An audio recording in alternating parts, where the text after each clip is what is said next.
Something I can answer. Lindsey Buckingham did indeed have to watch some portion of Tusk.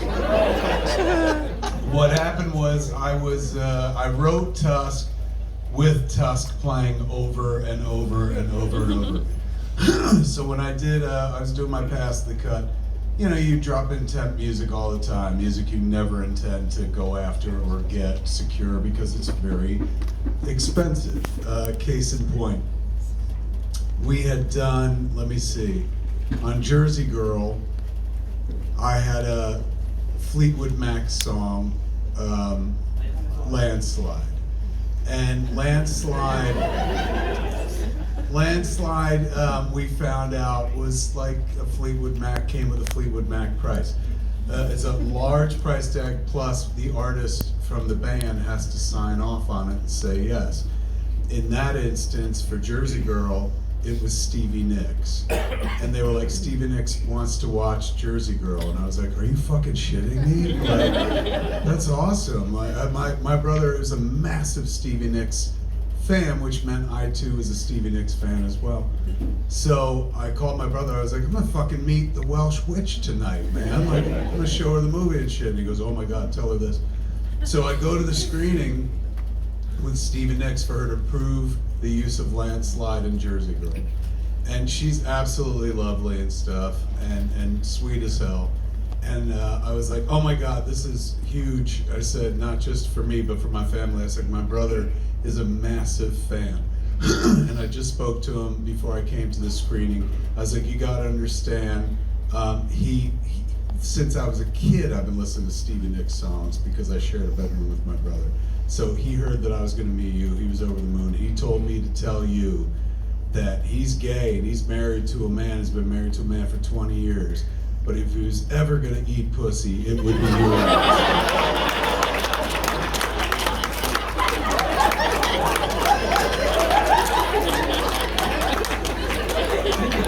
We'll get there.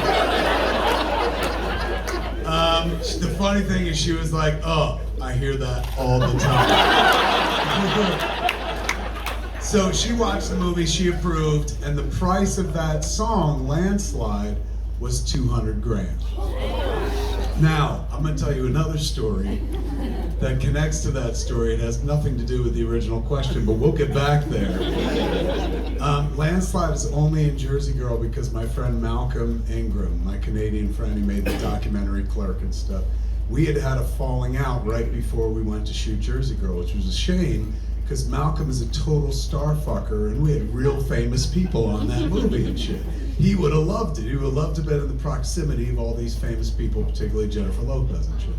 So he would send me these drunken emails all throughout production, as if we had broken up and shit. And he would send me like poetry and fucking song lyrics. You know, sometimes it was really hostile, but sometimes it was very esoteric and shit.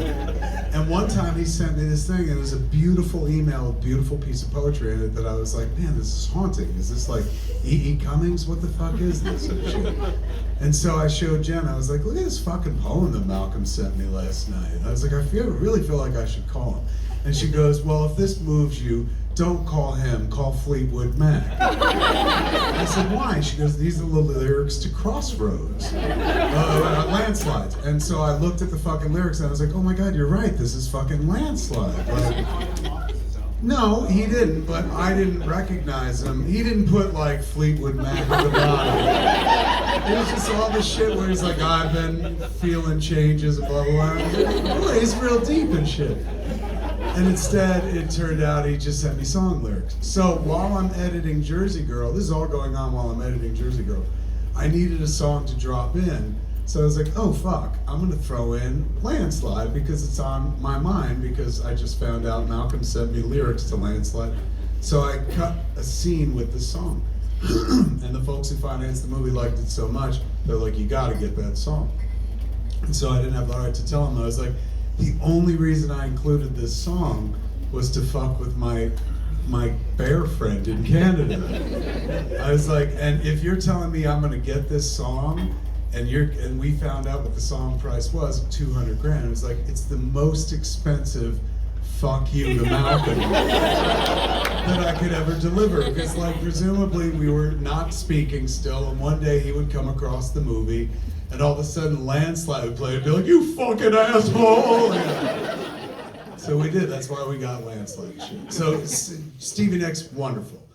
Contrary to that was Tusk, the experience of trying to get Tusk.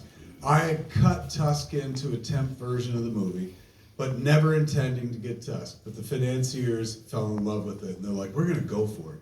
And I was like, "Well, I got some experience with Fleetwood Mac. They're nice, but they're expensive and shit." And he was like, "Well, it don't fucking matter." He's like, "We saved so much on the movie. The movie was so inexpensive. It was a $3 million movie and stuff. We came in under budget." And so I told him, I was like, the price of the song, the Landslide song, was $200,000, which essentially is more than we paid for the walrus costumes in Tusk. And they're like, "Doesn't matter, the song's real fucking good, let's go for it." So Could have paid a little more, made it more comfortable. Instead of the dude like sitting on a fucking, like a yoga ball inside, It was obscene. One time do you remember the time we were like going to lunch and shit? And I was like, "Justin, we're going to lunch." And Justin was like, "It's cool, I'm just gonna take a nap." And he literally, nothing changed except his eyes closed. Because inside of Tusk, he was already like just hunched over the ball. So he was already in position and shit like this. So we went after the song. They told us, "Well, Stevie Nicks isn't in charge of that one. That's a Lindsey Buckingham song." So they're like, "We gotta show it to Lindsey Buckingham."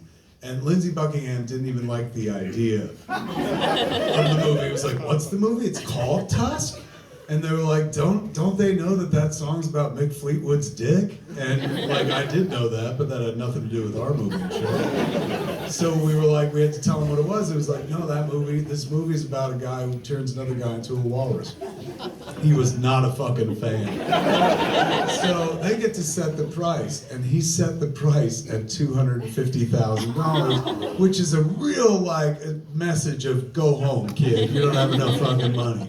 But the Demarest people, the people who financed the movie, Sam Engelbart was like, "Fuck you, write the check." And got the fucking song. But Lindsey was so particular about it. Like at one point, the Chris Drake, who did the score, orchestrated a bit of the drums into the score. Yeah, when he's driving up. When he's driving up.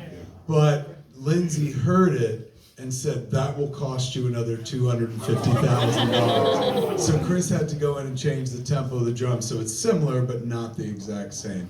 He was pretty damn particular and shit. Now, contrary story is somebody like Gerard Way, who did the closing track of this movie. Like, I reached out to him, I was like, "Kenny, do you know Oh Wally Wally?" And he's like, "Yeah, barely." I was like, "Can you record?" Because he knows a lot of music and shit. And so, he's in a local New Jersey band. I reached out to a local New Jersey band, and I was like, "Do you think you could do a cover of Oh Wally Wally?" And he did, and he had to change it. So his version, it's called Oh Wally Wally. Most people call it The Water Is Wide. It's been recorded and re-recorded for like decades.